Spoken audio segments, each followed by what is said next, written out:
ये हम अकेले नहीं, सारा यहाँ का पूरा समाज, यहाँ का पूरा एरिया कहता है कि मिनी पाकिस्तान है वो, मिनी पाकिस्तान है वो।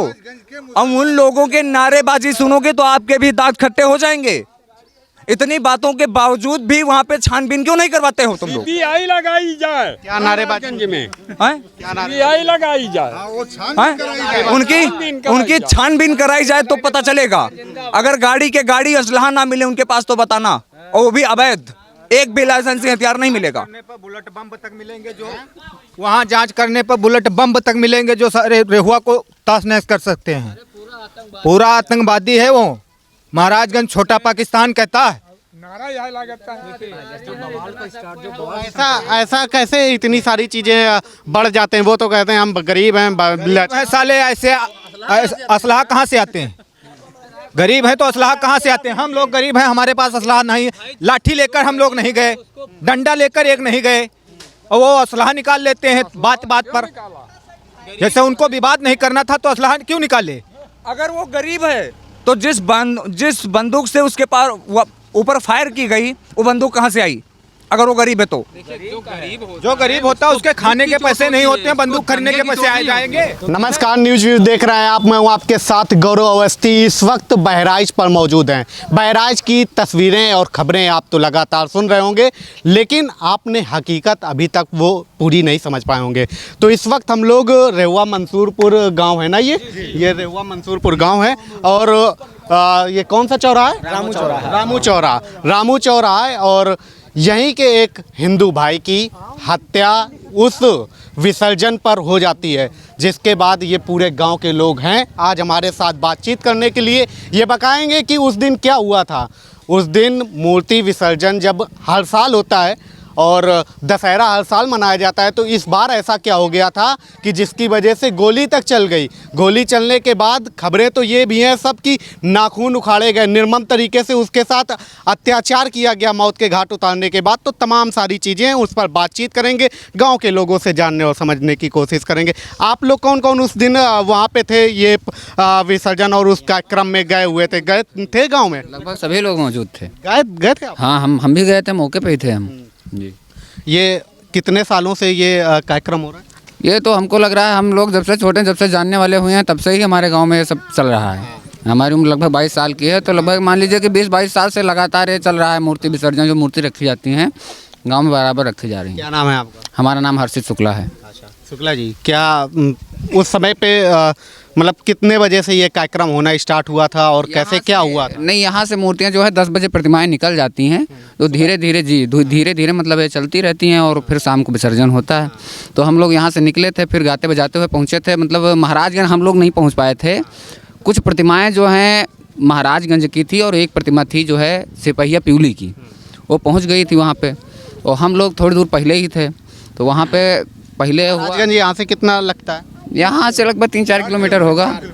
हाँ, 3-4 किलोमीटर होगा। तो वहाँ पे जो है बवाल चालू हुआ। वहाँ पे बवाल चालू हुआ कि पहले डीजे की लीड निकाल ली गई। कहाँ पे? महाराजगंज कस्बे में, मेन कस्बे में, महाराजगंज कस्बे में मतलब लीड निकाल ली गई। बोले कि डीजे नहीं बजने, कोई भी हो जाए मतलब डीजे नहीं बजेगा। और यहाँ से उसके बाद जो है डीजे जो संचालक था उसको झापड़ वापड़ भी मारा गया। तो उसने बवाल किया कि भैया क्यों कर रहे हो। फिर उन लोगों ने हम लोग वो पत्थरबाजी चालू कर दी। छत से, अब्दुल हमीद के छत से पत्थरबाजी चालू हो गई, जिसमें मूर्ति भी खंडित हो गई सिपहिया प्यूली की। फिर हम लोग पीछे थे, हम लोगों के पास फ़ोन आया कि भैया यहाँ पे बवाल हो रहा है, जो प्रतिमाएं तोड़ी जा रही हैं, तो आप लोग चले आइए। ये तो डीजे बजाने पे क्यों, मतलब उनको परेशानी को कहा था? एक जो गाना बज रहा था तो उसमें ऊपर छत से बोले कि ये गाना बंद करो। तो गाना भक्ति गाना चल रहा है, उसको क्यों बंद करे जब डीजे चल रहा है?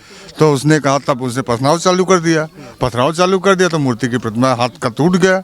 तब हमारे सबके जो वहाँ थे उनके आक्रोश आ गया। उसने भी कुछ गाली गुताली में जवाब दिया। तब उसने फिर वहाँ से ज़्यादा ही टाल-धर चलने लगे। वहाँ पुलिस प्रशासन कोई था नहीं जो उनको रोके। तो वहाँ चढ़ गए हमारे इधर के आदमी कि आओ यहाँ नीचे आइए, गाना क्यों रोके। तो उसने पकड़ के उसको खींच लिया और खींच के घर को ले चले गए। वहाँ कचर के मार दिया। ये इनको खींच के ले गए? इनको खींच के, एक राम गोपाल मिश्रा को वहाँ से खींच ले गए, खींच के घर को ले गए, गोली मार दिया। ये सब घटना कहाँ पे की है? ये वहाँ महाराजगंज में इनके घर के सामने छते पर।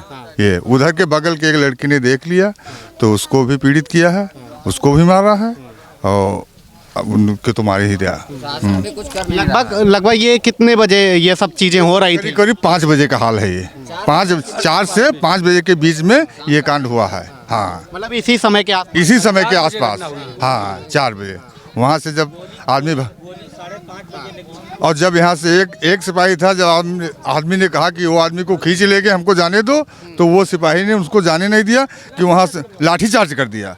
तब आदमी भागने लगे और कुछ निकालने के लिए वो ऊपर चढ़े, तो उसने उस सिपाही ने मतलब अपने हाथ पर रोका। ऊपर गए तो उन पर भी गोलीबाजी की गई थी, लेकिन किस्मत थी कि उनको जो निकालने गए थे उनके गोली नहीं लगी, वो किसी तरह बच के 100 को वापस ले आए नीचे। थोड़ी भी देर हो जाती तो और हमें प्रशासन से यही उम्मीद है कि न्याय मिलेगा। और मैं मांग करता हूँ, मेरा पूरा गांव मांग करता है कि पूरे महाराजगंज के मुसलमानों के घर से तलाशी ली जाए। ना जाने कितने अवैध हथियार वहाँ से निकलेंगे और ना जाने कितने बड़े आतंकवादी संगठन के साथ उनके संबंध भी हैं।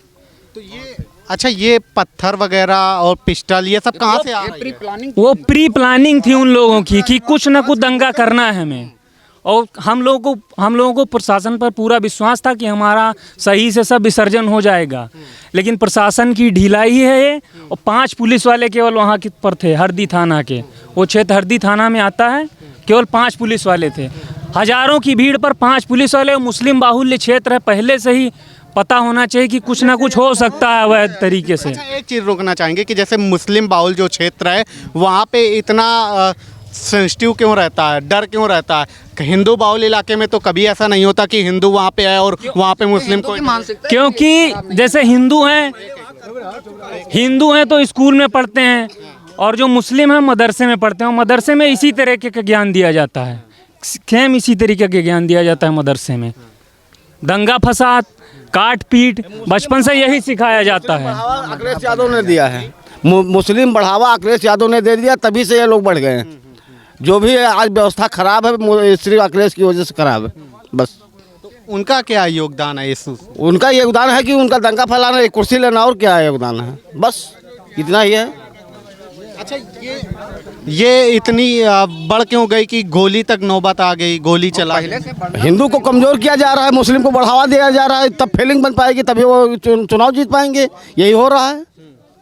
पूरी तैयारी थी कंप्लीट। वहाँ जब गए तो कांच की बोतल भी चलाया था वो मूर्ति के ऊपर। कांच की बोतल उनकी छत पे तोड़े, कांच की बोतल कई काफी बड़े थे। जब हमारे आदमी छत पर गए तो खून भी पड़ा था, खून खींच के ले गए तो खून भी निकला था, खून भी छत पे आज भी खून पड़ा है। मीडिया वाले ने भी दिखाया है।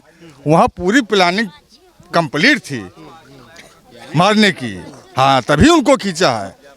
तो ये कांच की बोतलें, पत्थर, जहाँ भी दंगे होते हैं, ये सब चीजें पहले से कैसे उन लोगों के पास पहुंची? उनको मालूम था कि ऐसा होगा, उनका यादा था कि मूर्ति अपने तरीके से इकट्ठा करके पहले से रखते हैं, कोई पहुंचाता थोड़ा है उनको। जैसे जिसको दंगा करना है, जिसको कुछ करना है, वो अपने से पूरी प्लानिंग के साथ उसकी व्यवस्था रखता है। भाई तुम्हारे घर में बोतल आ गई, तुम्हारे घर में पत्थर आ गया, तो हम तो रखने गए नहीं। कहाँ से आ गए? हम तो आपके घर गए नहीं, तो रखा तो आप ही ने है। फिर पत्थर चलता है, एक बार चलता है, फिर किसी तरीके से एसडीएम साहब को भी पत्थर लगा, चोट लगी है, किसी को भी बता सकते हैं वो पत्थर लगा है, जानते हैं। शांत हुआ मामला, फिर आगे बढ़ी मूर्तियाँ, फिर दोबारा पत्थर चला। जब दोबारा घटना हुई है तब इन लोगों को मतलब इधर के भी पक्ष को आक्रोश आया। क्या हुआ? अरे पत्थर फिर दोबारा चला, एक मूर्ति पर चला, हाथ टूटा, दूसरे मूर्ति पर चला, एक व्यक्ति के सर पे लगा। दोबारा जब हुआ है तब इधर से आक्रोशित होकर के लोगों ने भी प्रतिक्रिया की, प्रतिकार किया। उसमें वो बालक मान लिया, कहते हैं लोग कि चढ़ गया, तो चढ़ गया वो, तो उसने झंडा मान लिया किया, तो ठीक है, आपने उसको पकड़ लिया था, आप उसको घर में रखते, पुलिस को देते, प्रशासन को देते। प्रशासन की व्यवस्था है वहाँ, हमेशा वहाँ से मूर्तियाँ निकलती हैं। पुलिस प्रशासन को पता है कि वो जितना करीब 1 से 1.5 किलोमीटर का वो रास्ता है, 1 किलोमीटर का, 1 किलोमीटर का है रास्ता, वो 1 किलोमीटर दोनों तरफ से एक ही वर्ग लमसम है।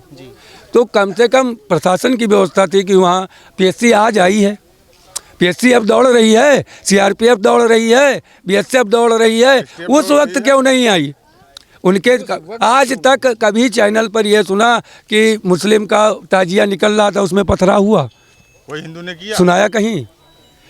का मूर्ति जब आती है और मूर्ति जब निकलती है तो चाहे बहराइच हो, कहीं ना कहीं छुटपुट घटनाएं होती है। यहाँ कुछ ज़्यादा हो गया, आपने पकड़ा था, आप उसको पुलिस प्रशासन को देते, आप कार्रवाई करते, आप न्याय की मांग करते, उसकी जान बचती, उसको फांसी होती, कानून देता। पुलिस गोली मार देती, कानून तो कानून व्यवस्था के तहत मारी गई थी, लेकिन आपको अधिकार है गोली मारने का। नेता लोग वहाँ जो डिबेट कर रहे हैं, बता रहे हैं कि उसने ये किया, जो ये जो क्या सब बातें गढ़ रहे हैं कि झंडा उतार लिया, इस वजह से उत्साह दिया। अभी भी तमाम मुस्लिम परिवार हैं जो उनके दिमाग में यही बात है कि हमारा इस्लामिक झंडा उतार दिया, इस वजह से हमने ऐसा कर दिया, तो क्या गोली मार दी जाएगी? तो क्या वो जैसे वो इस्लामिक है, उनका झंडा जो है, आइए, ये अब रोडों पे आप देख रहे होंगे किस तरीके से प्रशासन की गाड़ियां और प्रशासन के लोग अब आते जाते, यहाँ पे मूवमेंट आपको दिख रहा होगा मजिस्ट्रेट के लेकर के डीएम से। अब दिख रहे हैं, पहले नहीं दिखते थे। हो जाता तो ऐसा होता ही। ये अब दिखा रहे हैं कि दिखावे के लिए, जब वो मर गया तब। पहले ये व्यवस्था होती तो ये मरता थोड़े ही। प्रशासन लूज था। प्रशासन अगर लूज नहीं होता तो ऐसा होता नहीं। प्रशासन की वजह से ऐसा हो गया। अब वो दुनियादारी वो दिखा रहे हैं कि हम ऐसे करते हैं, लेकिन हमारा बच्चा तो भाई तो चला गया इस वजह से। भाई छापेमारी झंडे वाली, झंडा जो है, जैसे वो कई नेता बोल चुके उस पर कि झंडा उतारा इसलिए उनको गोली मार दी, तो झंडा उतारा गोली मार दी। और मूर्तियों का जो खंडन उसके पहले उन्होंने किया, तो वो नेता बताएं कि उनकी क्या सजा है। अगर आपका 1.5 मीटर का कपड़ा फट गया तो आपको गोली मारने का अधिकार क्या प्रशासन ने दिया है? किसने दिया आपको अधिकार कि आप गोली मार दें? और अगर हमारी मूर्तियों को क्षति पहुंचती है, हमारे धर्म को क्षति पहुंचती है, तो उसकी सज़ा कुछ नहीं है। बताइए आप, अगर उसकी सज़ा है तो आप बताइए। हम ठीक है, उसने गलती कर, मान लिया उसने गलती कर दी, तो उसको आप गोली मार दें। तो जिसने मूर्ति पर पत्थर फेंका है उनको भी हम लोग जानते हैं, हम लोग बता रहे हैं, उनको लाइए बाहर निकाल के दीजिए हमको, उसी तरीके से हम भी उनको प्रताड़ित कर लें। हम उनके सारी व्यवस्थाएं होती है। हम लोग मूर्ति विसर्जन में जा रहे थे, किसी के पास कोई हथियार तो था नहीं, हथियार होता तो हम लोग भी तो चलाते। उनके वो अपने घर के अंदर से गोली चलाते हैं, मार देते हैं। हम लोग तो मूर्ति माँ के विसर्जन में जा रहे हैं, अपना नाचते गाते, कोई भी गाना बज रहा है। अगर गाना किसी को बुरा लग रहा है तो गाना बनाने वालों को रोकिए। गाना अगर आपको बुरा लग रहा है कि ये गाना कैसे, वो गाना कैसे, तो भाई जो बना है, जो वायरल है, वो चल रहा है, वही हम बजाएंगे। हमको जो पसंद है हम वो बजा रहे हैं। भारत में, हिंदुस्तान में हिंदू परिवार रहते हैं और उनको एक तरीके से अपनी शोभा यात्रा निकालने में, मूर्ति पूजा करने में गाना कौन से बजाएंगे, ये सब चीज़ें भी पहले से बतानी पड़ेंगी क्या? अब ये उन्हीं से तो पूछ रहे हैं हम कि आप ये तो लिस्ट बना के दीजिए कि ये आप गाना बजाएंगे, इस तरीके से आप करेंगे। वो ताजिया उनको 3 फुट की रखने का आदेश है, 5 फुट रखने का आदेश है, ऐसे तो है कुछ। कितने फुट का रखने का आदेश है हमें नहीं पता है, मतलब छोटी छोटी बता रहे हैं रखने का आदेश। यहाँ रखी जाती है कि तार हटाना पड़ता है, इतनी बड़ी बड़ी मूर्तियाँ रखते। हम लोग उनके ताजिए में जाते हैं, हम लोग जाते हैं, हम लोग पत्थर नहीं फेंकते उनके ताजिए में, हम लोग उनके बराफात के जुलूस में नहीं फाड़ते। अभी 2 महीने पहले उन्होंने जुलूस उसी महाराजगंज में किया है, उसमें हिंदू भी शामिल था। हम लोग तो उनके भाईचारे के साथ काम करते हैं, उनको भाईचारा पसंद नहीं है। हमारी जो जा रही है, तुम्हारे घर में तो ट्राली जा नहीं रही थी, मूर्तियाँ तुम्हारे घर में जा रही थी। पूछिए उन लोगों नेता जो कहते हैं कि उन्होंने झंडा उतार दिया उसको मार देना चाहिए, उनसे पूछिए कि मूर्तियाँ उनके घर में जा रही थी, सरकार के रोड पे जा रही थी। भाई साहब, सरकार के रोड पे मूर्तियाँ जा रही थी, आप क्यों घर से पत्थर फेंकते हो? आप जो हिंदू मूर्ति के विसर्जन में जा रहा है वो तो उस पर पत्थर फेंकेगा नहीं, और वो भी जब आपके दरवाजे के सामने पहुंचती है तो पत्थर आता है। अच्छा, देवी माता की भी सुनिए भाई साहब, झंडा पूरे महाराजगंज में लिखा है।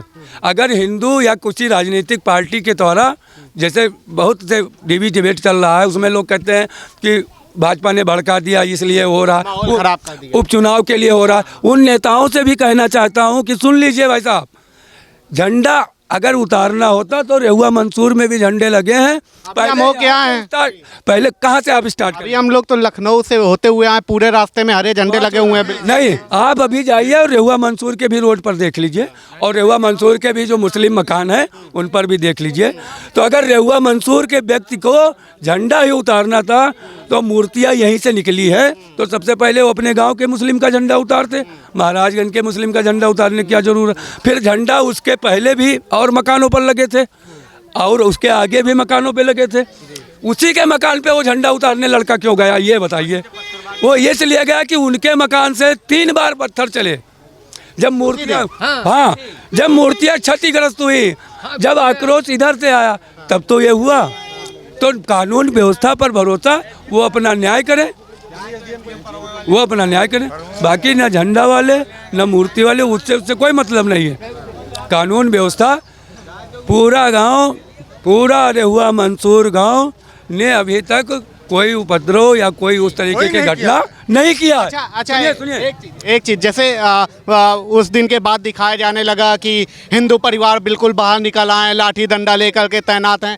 एक चीज हम आपको और बताना चाहते हैं, ये जो दुकान है ये भी मुस्लिम भाई की है। तो अगर इतने सारे हिंदू परिवार खड़े हुए हैं और ये जो दुकान है ये मुस्लिम परिवार की है, हमारे यहाँ के लोगों ने ही बताया, और आराम से बढ़िया है, कोई दिक्कत नहीं है। तो भाईचारा, और कितना भाईचारा चाहिए हिंदू परिवार? जान दे दे करके कितना भाईचारा कराएं आप बताइए। उन नेताओं से पूछिए जो कहते हैं कि वहाँ ये चुनाव के लिए ये किया गया, क्या उनसे पूछिए। ये ढाबली रखी हुई है, ये दुकान मुस्लिम की है, और 4 दिन घटना हुई, घटना मुख्य रेहुआ मंसूर में हुई। मान लिया कहीं भी कुछ हुआ, मान लिया कहीं, वो वहाँ के हिंदुओं के आक्रोश है।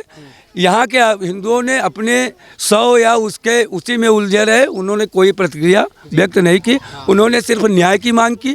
न्याय चाहिए हमें, हम लोगों को न्याय पे भरोसा है, न्याय चाहिए। सुनिए, बुलडोजर एक्शन या फिर एनकाउंटर दोनों होने चाहिए। उनके बुलडोजर एक्शन भी होना चाहिए, एनकाउंटर भी होना चाहिए, या फांसी हो। कहाँ कहाँ बुलडोजर चाहते हैं चले? किसके? जो उन्हीं के घर पे, आरोपियों के घर पर चाहिए हमको, निर्दोष के नहीं, आरोपी। ये देखिए, ये हिंदू होते हैं कि आज भी कह रहे हैं कि हमें निर्दोष फंसे, ऐसा नहीं चाहिए, लेकिन जिसने किया उस पे जी हम न्याय के पक्ष में हैं, अन्याय के पक्ष में नहीं है सर जी। आरोपियों का इनकाउंटर होना चाहिए, आरोपियों का ही घर गिराना चाहिए।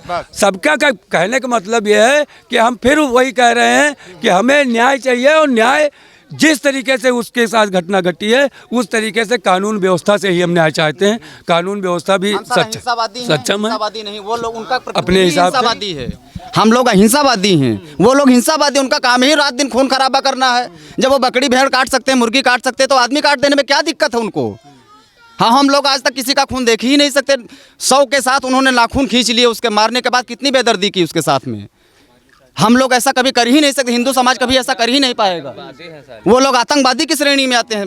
आज तक कोई हिंदू भी आतंकवादी की श्रेणी में आया है? नहीं आया है। अच्छा, मानवता वो देखिए, निर्दयता देखिए कि किस तरीके से गोली मारने के बाद भी मन नहीं भरा तो नाखून, जी, तलवार मार दी गई, नाखून खींच लिए गए, इसके बाद भी यहाँ पर हथौड़ी मारी गई, भाला मारा गया, फिर ये निर्मम हत्या है।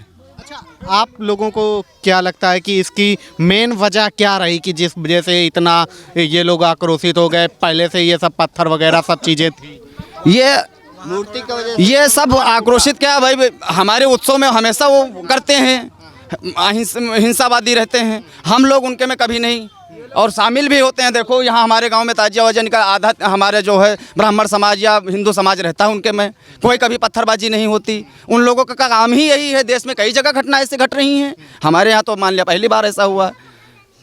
अच्छा, ये जैसे वो घटना होने के बाद जब गोलीबारी हुई, ठीक है, गोली चली, उसके बाद आप लोगों को कब मालूम चला कि मौत हो गई? उसके बाद क्या जो पूरा कार्यक्रम था उस दिन देवी माता की विसर्जन वाला, तो वो कंप्लीट हो पाया?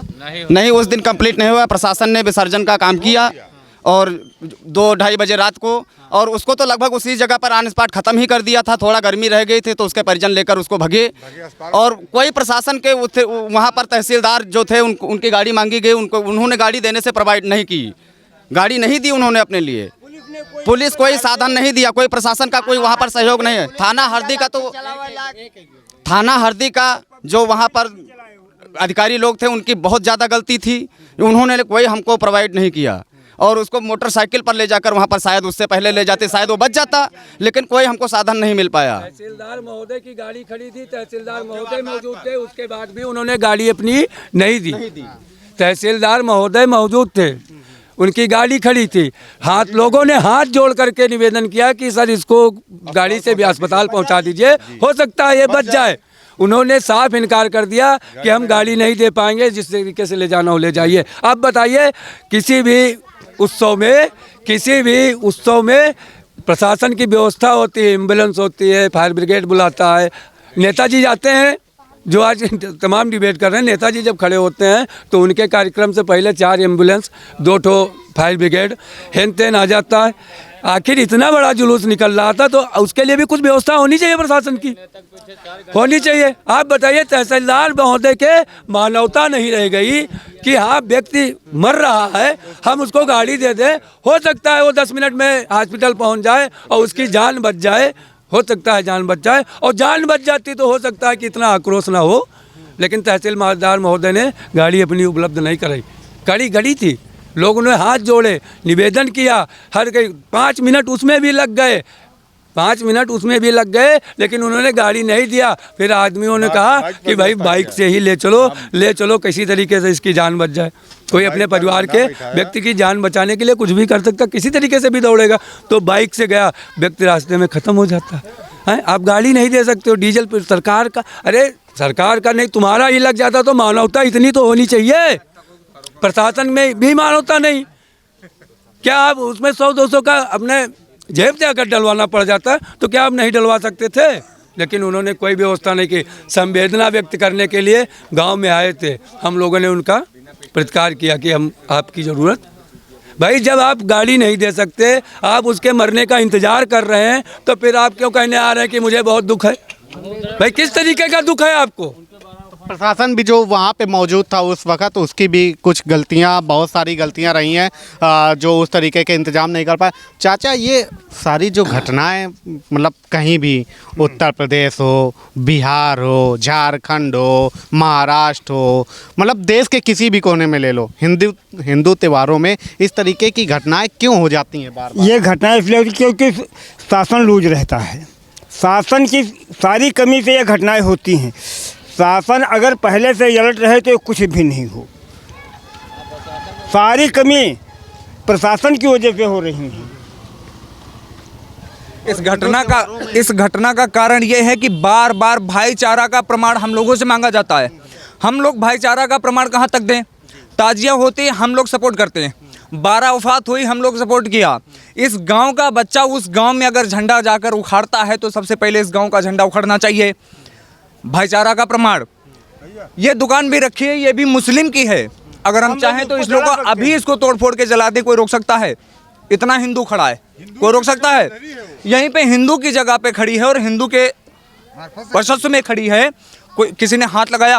अच्छा, इत्तेफाक की बात ये देखिए कि जो लोग कह रहे हैं कि झंडा उखाड़ दिया, इस वजह से ये सारी घटना हो गई, तो अगर आप इसी से 50 मीटर आगे जाएंगे तो तमाम सारे मुस्लिम परिवार रहते हैं और उनके हरे झंडे लगे हुए हैं, किसी को कोई दिक्कत नहीं हुई, सब चीज़ें हुई, तो वहीं पे ऐसी चीज़ें क्यों हो गई और उसी को इतना बड़ा मुद्दा क्यों बना? झंडा उखाड़ने का कारण भी तो कुछ होगा। यहाँ कोई कारण नहीं बना तो झंडा नहीं उखड़ा, वहाँ पर झंडा क्यों उखड़ा? भाई किस कारण से? कोई तो कोई कारण होगा ना झंडा उखाड़ने का, कोई ना कोई तो कारण होगा झंडा उखाड़ने का। एक बात है भैया, सुनो, अगर एक बात हमारा सुन लो, अगर हमारा जलूस नहीं निकलेगा तो उनके ताजिया नहीं रखी जाएंगी, मुहर्रम नहीं होगा। अगर हमारा जलूस देवियों का, मूर्तियों का नहीं होता है तो उनकी ताजिया नहीं रखी जाएंगी, क्योंकि आराम से ताजिया धरते हैं, आराम से उठाते हैं, लेकर जाते हैं, हम लोग कुछ नहीं करते हैं। और हमारी मूर्तियों में क्यों मुसलमानों ने ईंटा खपटा चलाया? उनका कोई जुलूस हो तो हम लोग भाईचारा निभाएं, और हम लोगों का कोई जुलूस हो तो वो लोग भाईचारा भूल जाते हैं। अब हम लोग भी भूल जाएंगे, अब हम लोग को भूलना पड़ेगा, भूल जाएंगे नहीं, भूलना पड़ेगा मजबूरी में। और भुला कौन रहा है? वो लोग खुद। अच्छा, बार बार हिंदू ही भाईचारा निभाता है क्या? बार बार निभाता है, ताजिया होती हैं उनकी, एकदम जुलूस निकलता है, मस्त से निकलता है, सारा हिंदू जाके भागीदारी बनता है। 12 वफात अभी कुछ दिन पहले हुआ है, हिंदू लोग भागीदार बने। हाँ, और हिंदुओं का कोई कार्यक्रम हो तो वो लोग भाईचारा भूल जाते हैं। क्या हिंदू ही भाईचारा निभाना जानता है? वो लोग दगाबाज हैं। हिंदुओं को ही भाईचारा निभाने का चांस मिलता है बार बार बस, और उससे ही बार बार प्रमाण पूछा जाता है। आप लोग उन लोगों से क्यों नहीं पूछने जाते हैं कि भाईचारा कहाँ गया आपका? ऐसा क्यों नहीं किया? ऐसा क्यों किया? आप लोगों को पूछना चाहिए था ना कि आप लोगों का भाईचारा निभाने का चांस था, वो चांस आपने लोग क्यों खो दिया? ताला लगा के भाग गए, सब फरार हैं। क्यों भाग गए? ये सवाल आप करते हैं उनसे, ये सवाल आप उससे करो। ये सवाल आप लोग करें और वो लोग करें जो बिना मतलब का बवाल कर रहे हैं, बिना मतलब की बातों को छेड़ रहे हैं। हथियार वगैरह ये सारी चीजें भी कैसे आ जाती जाके वहाँ छानबीन कराओ, जाके वहाँ छानबीन कराओ, ठीक है? ये हम अकेले नहीं, सारा यहाँ का पूरा समाज, यहाँ का पूरा एरिया कहता है कि मिनी पाकिस्तान है वो, मिनी पाकिस्तान है वो। अब उन लोगों के नारेबाजी सुनोगे तो आपके भी दांत खट्टे हो जाएंगे। इतनी बातों के बावजूद भी वहाँ पे छानबीन क्यों नहीं करवाते हो तुम लोग? सीबीआई लगाई जाए। क्या नारेबाजी में हैं? सीबीआई लगाई जाए। हैं? उनकी छानबीन कराई जाए तो पता चलेगा। अगर गाड़ी के गाड़ी असलहा ना मिले उनके पास तो बताना, और वो भी अवैध, एक भी लाइसेंसी हथियार नहीं मिलेगा। बुलेट बम तक मिलेंगे जो वहाँ जांच करने पर बुलेट बम तक मिलेंगे जो सारे रेहुआ को तहस नहस कर सकते हैं। पूरा आतंकवादी है वो। महाराजगंज छोटा पाकिस्तान कहता है। ऐसा कैसे इतनी सारी चीजें बढ़ जाते हैं? वो तो कहते हैं हम गरीब हैं। साले ऐसे असलाह कहाँ से आते हैं? गरीब है तो असलाह कहाँ से आते हैं? हम लोग गरीब हैं, हमारे पास असलाह नहीं। लाठी लेकर हम लोग नहीं गए, डंडा लेकर एक नहीं गए, और वो असलाह निकाल लेते हैं बात बात पर। जैसे उनको विवाद नहीं करना था तो असलाह क्यों निकाले? अगर वो गरीब है तो जिस बंदूक से उसके पास ऊपर फायर की गई, वो बंदूक कहाँ से आई? अगर वो गरीब है तो जो गरीब होता है उसके खाने के पैसे नहीं होते हैं, बंदूक खरीदने के पैसे आ जाएंगे। ठीक है, उनका दंगे का प्रोग्राम था, क्योंकि सबसे पहले मूर्तियों पर डीले चलाए गए। उसके बाद में अगर वो ये कहना चाहते हो कि हमने अपने प्रोटेक्शन में, हमने अपने डिफेंस में गोलियां चलाई हैं, ठीक है, मानते हैं। डिफेंस में कोई गोली थोड़ी चलाएगा। बात तो सुनिए, लेकिन अगर आपने डिफेंस में चलाई तो आपने उसके पहले पथराव क्यों किया? और डिफेंस में गोली चलाते हैं तो मालिक, हम डिफेंस में गोली चलाते हैं, गोली चलाने के बाद लाश वहीं पड़ी रहेगी ना, उसके नाखून थोड़ी खींचेंगे। ये कौन सा डिफेंस है भाई? ऐसा कोई डिफेंस नहीं है। ये उनका पहले का प्री जो है मतलब कि पहले का प्रोग्राम था। अच्छा, आज हम अभी 50 गाड़ियां कम से कम उतनी देर से निकल चुकी हैं प्रशासन की। उस वक्त क्या माहौल था? उस वक्त कोई दिख रहा था गांव में? नहीं, गांव में दिख रहे थे, क्योंकि गांव में ऐसा कोई माहौल नहीं था। नहीं, सुनिए, प्रशासन देखिए, पुलिसकर्मी थे वहाँ पर। वहाँ मेले में सिर्फ 5-6 पुलिस वाले थे, वो भी हम लोगों पे ही लाठीचार्ज की। जब हम लोग चढ़ने की कोशिश किया कि छत पर चढ़े, हमारा भाई किस तरफ गया तो हमारे तरफ ही डंडे बरसे। घटना हम लोगों पे ही पर अगर ये प्रशासन होता, हमारे पे ही डंडे बरसाए गए, हम लोग वहाँ से भीतर हो गए। देखिए, प्रशासन की व्यवस्था हमारे गांव में जब सुबह लाश आई है, ठीक है, तब से हुआ, ताकि यहाँ कोई विवाद ना हो। यहाँ विवाद क्यों होता भाई? क्योंकि यहाँ का कोई इन्वॉल्वमेंट था नहीं, ठीक है, तो यहाँ पर लोग क्यों विवाद करेंगे भाई? हम लोगों का मानना ये नहीं है किसी को भी मार दिया जाए, और किसी को क्यों मार दिया जाए, किसी का दोष नहीं है, ठीक है। तो यहाँ पर प्रशासन इसलिए आया ताकि यहाँ कोई विवाद ना हो। अगर कुछ होना होता तो वहीं होता जहाँ पूरा मतलब कि ये घटनाएं घटी हैं, ठीक है। तो प्रशासन आया यहाँ पर, कोई प्रशासन को भी कोई समस्या, पुलिस बल आई, उसको भी कोई समस्या नहीं हुई होगी, ठीक है। यहाँ पर जैसा माहौल पहले था वैसा माहौल एकदम शांत। देखिए, आज प्रधानमंत्री मुख्यमंत्री आदित्यनाथ योगी बाबा से आज उनके पीड़ित घर वाले ने, हाँ, भरोसा है हमको, वो न्याय करेंगे, अच्छी न्याय करेंगे, ये हमको पूर्ण विश्वास है बाबा पर। वो आज उनके परिजन मिले हैं, उनसे जो आज कहा गया है वो अभी पहुँचे नहीं हैं, आएंगे तो हमको ये पूर्ण विश्वास है कि योगी जी पे भरोसा है। योगी पूरा भरोसा उन पे है, योगी बाबा जो उन पे पूरा भरोसा हम लोगों का है, उसी भरोसे में हम लोग टिके हुए हैं। हमको पूर्ण विश्वास है, हम पूरन मिश्रा हैं, वो पर पूरा भरोसा है हमको कि पूरा। वो मिलेगी। लेकिन एक बात हमारी सुन लीजिए आप, बात यह है कि अगर हमारा जलूस अब मूर्तियाँ में नहीं निकलेगा तो उनका भी जुलूस नहीं निकलेगा, ताजिया नहीं रखी जाएंगी। एक माचिस की तीली फेंक दे तो बढ़ जाएंगी वो। बढ़ जाएंगी। हमारी तो हम लोग जौन है ताजिया उठते हैं, कुछ नहीं करते हैं। और उन्होंने हमारी मूर्तियों में कितना दान कर दिया, कितना तूफान मचाया, ये बात। ठीक है, ये हम लोग उस गांव पर मौजूद थे और गांव के लोगों से बातचीत कर रहे थे। इस गांव में किसी का भाई, किसी का बेटा और किसी का चाचा, किसी का मतलब अलग अलग रिश्ते गांव के जो होते हैं, उनका एक भाई मतलब 26 साल उम्र रही, 22 साल का राम गोपाल मिश्रा, राम गोपाल मिश्रा की उसकी 22 साल की उम्र है, 22। और देखिए आज इस गांव पे आज प्रशासन और सारी चीज़ें यहाँ पर सरकार के तमाम सारा तामझाम देखने को मिल रहा है। और ये अक्सर जहाँ पे भी मतलब इस तरीके के विवाद या दंगे होते हैं, उसके बाद ये सारी व्यवस्थाएं आपको देखने को मिलेंगी। लेकिन सोचने वाली बात ये है कि जब ये सारी चीज़ें होती हैं, उससे पहले जब इस तरीके के इलाकों पर ये तमाम सारी चीज़ें हो कैसे जाती हैं, ये भी सोचने की बात है। फिलहाल अभी के लिए इतना ही। देखते रहिए न्यूज़ व्यूज।